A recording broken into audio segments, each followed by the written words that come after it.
Hey everybody, welcome back to our show this week. We are heading up to the UP, and this is kind of a unique situation.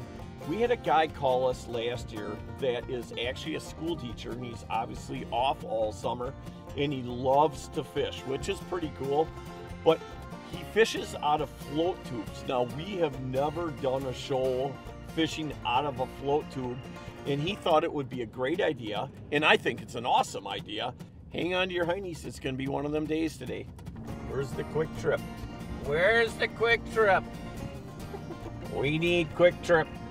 Hey, Steve, so anyway, yep. Let's see what we got going here today. You know, I've never done any of the float tubes at all. I'm very interested. Yep. I think it's a unique way to fish. And you know, the other part is it's instead of having a, you know, $30,000 to $100,000 boat, what is a typical, obviously you're into this pretty heavy, so yep. What is a good float tube cost?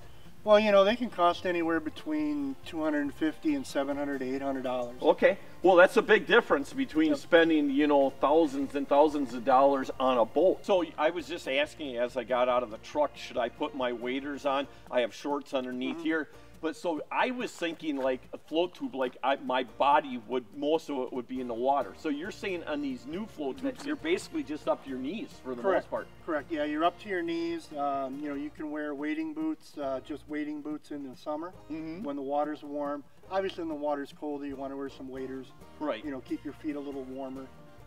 But no, they're great, like I said, they're great utensils for getting in the lakes where people don't get to and catch some big fish.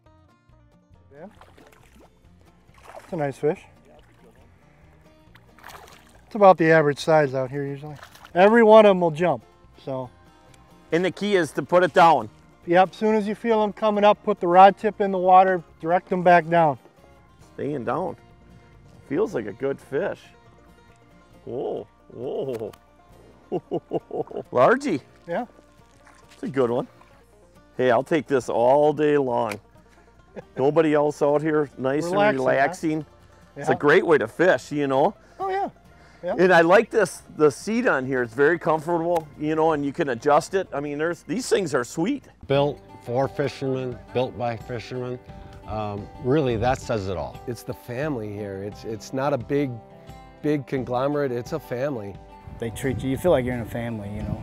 When you put those two together, an amazing product and amazing people, it's just the type of company you want to be involved with. Not only because of just the great boats, but because of the camaraderie that the Warrior family has. The customer service is amazing. They never leave you hanging. So come join the Warrior family.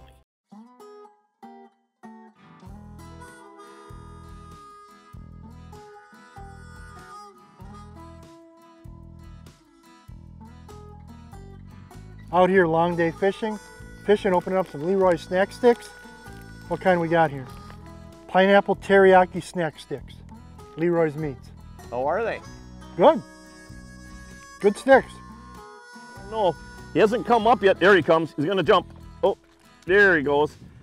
Every time they gotta jump and I don't have an O-ring on my wacky worm and they throw that worm off. You know, I think the best part about a float tube, again, it kind of gives the people, gives you a chance to like go out and very inexpensively be able to fish away from shore where everybody else is at. You know, what we're doing today is basically several different techniques. You know, Steve is, oh, see a guy. Steve is drop shotting and I'm actually wacky worming. I'm using a 7.2 Megs custom rod here. And you know, the great part is I'm utilizing that wind and I'm casting downwind and I'm basically just letting that bait, I'm casting it and basically just letting that bait fall to the bottom. I'm kind of keeping my line taut where I can feel it going down and I'll give it a little twitch every once in a while and you can just feel them fish. All of a sudden you'll feel that tick and I let them run with it just for a second and set the hook. So when I was growing up, you know, a guy used to fish at the McFarland Locks in McFarland, Wisconsin, called Willie, and he made these little panfish worms that caught a lot of fish, and you know, he'd sell them out of his little snuff bag. So when he passed away, his wife gave me the mold for the Willie worm, and I decided to turn it into a business. So, you know, as I was using them and fishing with them and paid my way through college. Don't get silly when you use the Willie. It's just a worm. It's not a germ, it's just a willy. So don't get silly, don't get chilly. Stay with your willy worm today. You know, Steve, you switched to that willy worm, and I'll tell you, definitely is starting to produce a lot more fish than anything else that we've tried. It is a smaller profile, so what do you think the reasoning is for it?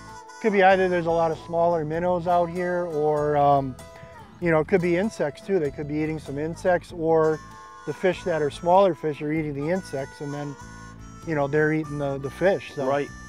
Smaller profile some days are the best. Here we go. I see what you're doing, Steve. You're basically, I was too far down. Okay. Basically, you're just, we're trolling this willy worm. I'm liking that one. Double. You know, going to that smaller profile really made a big difference. Yep. You know, figuring things out, coming up and doing something different. You know, we're up in the UP. There's so many different lakes up here to fish, and it's just a great place. The people up here are absolutely awesome.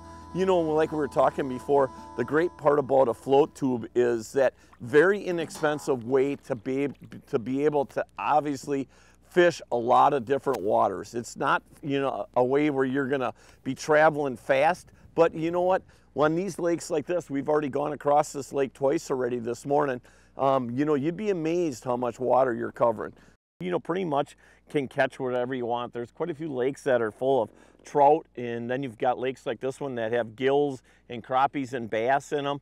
And you know, so you just kind of got to do your homework. And a lot of that information, you can go to the DNR page and you can find out what lakes have what species in too. What do you got, Steve-O? I think it's a largemouth, I believe. Yeah, I'm staying out a little bit deeper and you're pitching in towards shore. Yeah, I'm trying to get the largemouth if there's any I'm trying around. to get the big gills. Ooh. There you go.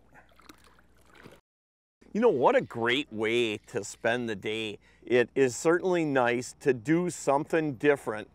And this is definitely different. Something that I've never done before, but I'll definitely probably invest in one of these just because I've got a bunch of ponds and a bunch of other small lakes around my neck of the woods that are absolutely awesome fishing. It's kind of nice too, all artificial baits, you know. You're always looking at, you know, finding a place that you can get away and, you know, just kind of get some peace of mind. And, you know, there's something about being out on the water in general, but when you have the opportunity to come out here, and we haven't seen another boat yet today, it's just, again, it's a special place. You know, the fish aren't absolutely, they're not trophy fish, but in my mind, they really are. It's just a lot of fun, and it's something different. Hey, Steve, let's go through some of the float tubes. This is what I fished out of today, everybody. This is called the Fish Cat 5, okay? So basically, how many pounds is this one? This one's about 14 pounds 14 total. pounds? Yep, and it depends on how much stuff you load in there, but it's 14 pounds of just the tube itself. Okay, Yep. and so what kind of weight can this one handle as far as a person's weight? That one has gear? a max capacity of 350 pounds, which doesn't mean that it's, you know, the max is just, it's not like it'll sink after 350 pounds, Right. but it's just comfortable at 350 pounds. Now, when you're running a float tube, you got to have a life jacket, right? Yes, yes, some kind of either life jacket on or some kind of either device. Had this on, or some kind of device hooked to the back of your, you know, back of your float tube. Okay. Something like that. So the cool part about this one too is that it has got quite a bit of storage. You know, I had all my tackle in here. We had our GoPro batteries and stuff in here. So that was really nice. Now we're stepping up to more of a deluxe model, and this is what you had. So let's talk about this one right here. Okay, so this one here is actually made out of just solid PVC fabric. Okay. So it is very durable. It's more like a dinghy that, you know, you'd use to row out to your big boat. Those have what's called a urethane bladder in them, and then a shell on top. Okay. So either one of them is really fine. This is more puncture resistant. Yep. But again, like I said before, I haven't had a hole in. I've had one hole in 20 years. That's impressive. Hey, what a very interesting day today it was. You know what? I did something that I've never done before. I've seen other people do this with these float tubes and always thought to myself, boy, I bet you that is really a tough thing to fish out of, but it was not. Hey, I want to thank Steve for all of his knowledge and all of his help that he gave us on this trip. You know, don't forget that Steve also, in all of his information is right down here below. He does a lot of seminars and teaches people the proper ways to use a float tube.